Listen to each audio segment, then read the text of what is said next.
সাবেক প্রধানমন্ত্রী বেগম খালেদা জিয়া ইন্তেকাল করেছেন। ইন্না লিল্লাহি ওয়া ইন্না ইলাইহি রাজিউন। মহান আল্লাহ রাব্বুল আলামিনের দরবারে তার রুহের মাগফিরাত কামনা করি। মৃত্যু কখনোই কোনো রাজনৈতিক বিষয় না, সেটা হতেও পারে না, কোনো রাজনৈতিক এজেন্ডাও হতে পারে না। যারাই এই মুহূর্তে শোক জ্ঞাপন করছেন প্রত্যেকে কিন্তু ব্যক্তিগতভাবেই শোক জ্ঞাপন করছেন, কোনো রাজনৈতিক প্রেক্ষাপট বিবেচনায় কিংবা রাজনৈতিকভাবে না। কারণ মৃত্যু সেই সত্য, যে সত্যের মুখোমুখি আমাদের প্রত্যেককে দাঁড়াতে হবে। মৃত্যুই আমাদের চিরন্তন গন্তব্য, মৃত্যুই আমাদের চিরন্তন সত্য। এবং এই জায়গাটা বা এই প্রেক্ষাপটটা বিবেচনা করেই প্রত্যেকেই কিন্তু প্রত্যেকের জায়গা থেকে শোকটা জ্ঞাপন করছেন এবং আমাদেরকে বারবার মনে করিয়ে দেয় যে দুনিয়াতে আমরা ক্ষমতা, বিদ্বেষ, হিংসা অনেক কিছু নিয়ে চিন্তা করি, অনেক কিছু নিয়ে কথা বলি, কিন্তু দিন শেষে যখন মৃত্যুকে আলিঙ্গন করতে হবে তখন কিন্তু সবই শেষ। আমাদের প্রত্যেককে প্রস্তুত থাকতে হবে মৃত্যুর জন্য। খেয়াল করে দেখবেন যে বাংলাদেশ আওয়ামী লীগ তারাও ফেসবুকে পোস্ট করেছে, সাকিব আল হাসানকে নিয়ে অনেক কথা হয়, সাকিব আল হাসানও শোক জ্ঞাপন করেছেন। প্রত্যেকে আমার কাছে মনে হয় যে বাংলাদেশের যারাই যেখান থেকে শোক জ্ঞাপন করছেন কোনো রাজনৈতিক দৃষ্টিকোণ না, প্রত্যেকে ব্যক্তিগতভাবেই শোক জ্ঞাপন করছেন এবং রাষ্ট্রীয় শোক ঘোষণা করা হয়েছে। আমার কাছে ব্যক্তিগতভাবে মনে হয় এত মানুষ যখন একসঙ্গে শোক জ্ঞাপন করছেন, অবশ্যই বেগম খালেদা জিয়ার মৃত্যু সেটা রাষ্ট্রীয় শোক ডিজার্ভ করে। এবং এই রাষ্ট্রীয় শোক যখন পালন করা হচ্ছে বা এই সময় যখন পালন করার ঘোষণা দেওয়া হয়েছে, এর পরবর্তীতে কিন্তু বাংলাদেশ প্রিমিয়ার লিগ বিপিএল একটা জটিলতাও সৃষ্টি হয়েছে এবং সেই জটিলতাটা আজকে সকালে হয়তো বাংলাদেশ ক্রিকেট বোর্ড একটু অন্যভাবে হ্যান্ডেল করতে পারত। সেই ব্যাপারে আলোচনা করব, তার আগে বলে নিই, একটা আপডেট জানিয়ে দিই। সেটা হচ্ছে বিপিএল এর সূচির কিন্তু আবার পরিবর্তন হয়েছে। যেহেতু রাষ্ট্রীয় শোক আগামীকাল, একটা কথা প্রথমে বলা হয়েছিল যে আজকের দিনের যে ম্যাচটা সেই ম্যাচটা আগামীকালকে শিফট করার জন্য এবং বেগম খালেদা জিয়ার জানাজার পর সেটাকে শিফট করার ব্যাপারে বলা হয়েছিল।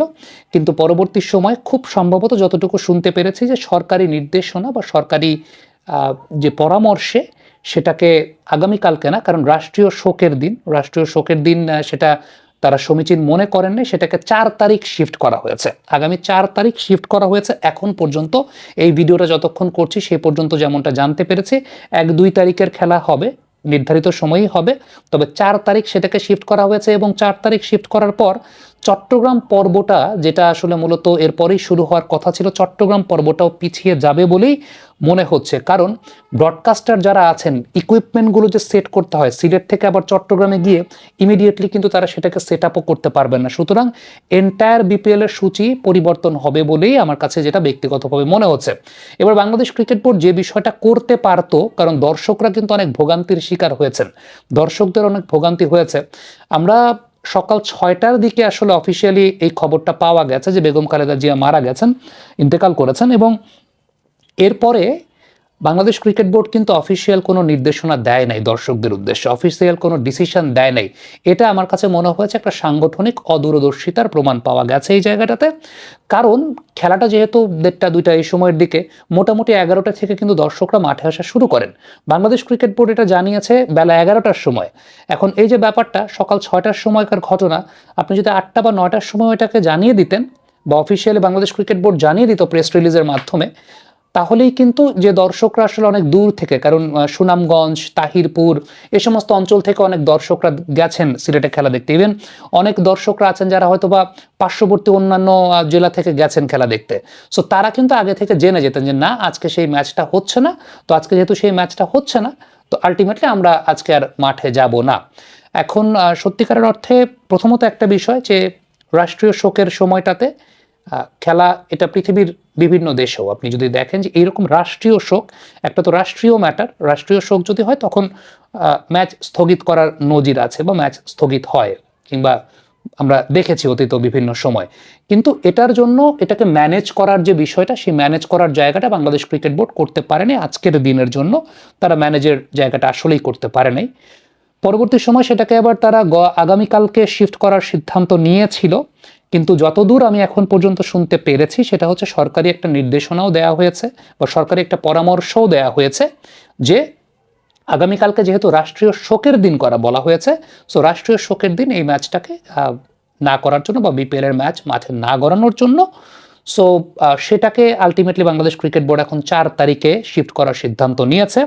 বাট আমার কাছে এটা ব্যক্তিগতভাবে যেটা মনে হয় সেটা হচ্ছে যে আমরা এই জায়গাটা কমিউনিকেশনটা আসলে মেনটেন করতে পারি না ক্রিকেট বোর্ডের তরফ থেকে উইথ দ্য অডিয়েন্স বা অডিয়েন্সের সাথে। কারণ এই যে আজকের এই একটা দিনে যে সমস্ত দর্শকরা টিকেটের টাকা দিয়ে টিকিট কেটেছেন, তাদের ট্রাভেল অ্যালাউয়েন্সের ব্যাপার আছে, কিন্তু দিন শেষে আজকে আসলে তাদের লাভের একটা ভোগান্তিও হয়েছে। সবকিছু প্রথমত সে ভোগান্তিটা এড়ানো যেত। হ্যাঁ, যে টিকিট দিয়ে তারা খেলা দেখেছে সেই টিকিট দিয়ে তারা পরবর্তী সময় যেদিন শিফট হবে খেলাটা, সেদিন তারা খেলা দেখতে পারবে। দেন ইভেন ইকুয়েশন। কিন্তু এই যে আজকে যেহেতু দেরি করেছে বাংলাদেশ ক্রিকেট বোর্ড, তো অনেকে কিন্তু যাতায়াত করে গেছে, তাদের ভোগান্তি হয়েছে, তারা ভাড়া খরচ করে গেছেন, কেউ আজকের দিনে তাদের হয়তো বা ক্লাস বাদ দিয়ে গেছেন, কেউ হয়তো বা অফিসের কাজ বাদ দিয়ে গেছেন, অনেক কিছুই তো হয়েছে, তাই না? সো এই জায়গাটা কিন্তু এড়ানো যেত। এখন বাংলাদেশ ক্রিকেট বোর্ডের সত্যিকারের অর্থে যে বিষয়টা আসলে চিন্তা করা দরকার, এটার কাভার আপ তারা কিভাবে করতে পারে, কম্পেনসেশনটা বাংলাদেশ ক্রিকেট বোর্ড আসলে এখানে কিভাবে দিতে পারে। কারণ যে সমস্ত দর্শকরা সেম টিকেটের টাকা দিয়েই তো দেখবেন, এই ব্যাপারে তো কোনো সন্দেহ নাই, কিন্তু তার সাথে বাড়তি যে একটা খরচ হয়েছে, বাড়তি যে একটা প্রবলেমে তারা ফেস করেছেন, সেই জায়গাটা থেকে কম্পেনসেশনটা বাংলাদেশ ক্রিকেট বোর্ড আসলে কিভাবে করবে, সেটা একটা আমার কাছে মনে হয় যে দেখার বিষয়। সেটা হতে পারে, এখন জনে জনে তো আসলে গাড়ি ভাড়া দেয়া ওইভাবে তো সম্ভব না, কিন্তু আমার কাছে মনে হয় যে স্টেডিয়ামের ভেতর কিছু ফ্যাসিলিটিস থাকে, যে ফ্যাসিলিটিসগুলো টাকা দিয়ে দর্শকদের অ্যাভেল করতে হয়, যেমন পানি খাওয়া, খাবার খাওয়া থেকে শুরু করে বেশ কিছু বিষয় আছে যেগুলো টাকা দিয়ে অ্যাভেল করতে হয়। ওই দিনের জন্য এই দায়িত্বটা যদি বাংলাদেশ ক্রিকেট বোর্ড নিয়ে নেয়, নর্মালি স্টেডিয়ামে তো দর্শকরা গেলে তারা তো খাওয়া দাওয়া করে বা সব কিছুর একটা ব্যাপার থাকে, এই জায়গাটা আমার কাছে মনে হয় যে ওই দিনের দায়িত্বটা যদি বাংলাদেশ ক্রিকেট বোর্ড নিতে পারে, বা তারা একটা বিকল্প উপায় খুঁজে বের করতে পারে। আমি তো যেহেতু দায়িত্বে নাই, দায়িত্বে থাকলে আমি হয়তো বা মাথা ঘামাতাম, আমি হয়তো বা সেই জায়গাটায় আরও এফোর্ট দিয়ে চিন্তা করতে পারতাম, কিন্তু আমি যেহেতু দায়িত্বে নাই, সুতরাং আমি তো আসলে ওইভাবে বলতে পারি না। কিন্তু আমার কাছে মনে হয় যে বাংলাদেশ ক্রিকেট বোর্ডের প্রত্যেকটা উইংয়ের এই ব্যাপারটা নিয়ে আসলে কম্পেনসেশনটা তারা কিভাবে করবে, সেই ব্যাপারটা নিয়ে চিন্তা ভাবনাটা করা উচিত। এবং আবারও বলবো, আমি জানি না বাংলাদেশ ক্রিকেট বোর্ডের কর্তা ব্যক্তিরা কি ঘুম থেকে উঠতে দেরি করেছেন কিনা, মানে সকাল 6টার সময়কার ঘটনা, আমার কাছে মনে হয় সেটাই, তারা হয়তো বা ঘুম থেকেই উঠতে দেরি করছেন। তারা এক একজন হয়তো বা 10টা 11টা 12টার দিকে ঘুম থেকে উঠছেন, তারপরে হয়তো বা সেই জায়গাটা তাদের খেয়াল হয়েছে, আচ্ছা তাহলে তো আজকে তো খেলা না দিতে হলে কি করতে হবে, তাহলে তো জানাইতে হবে, ব্যাপারটা হয়তো এরকম করতে পারে।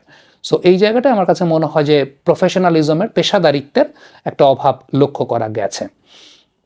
শেষ করতে চাই, আপাতত এখান থেকে এই আপডেটটাই জানতে পেরেছি যে সরকারি একটা পরামর্শ আছে বাংলাদেশ ক্রিকেট বোর্ডের কাছে, যে আগামীকালকে যেহেতু রাষ্ট্রীয় শোকের ব্যাপার ঘোষণা করা হয়েছে, এবং সরকারি পরামর্শ বা সরকারি নির্দেশনা যদি আসে, বাংলাদেশ ক্রিকেট বোর্ড স্বায়ত্তশাসিত প্রতিষ্ঠান হিসেবে সেটা কিন্তু আসলে মানতে বাধ্য।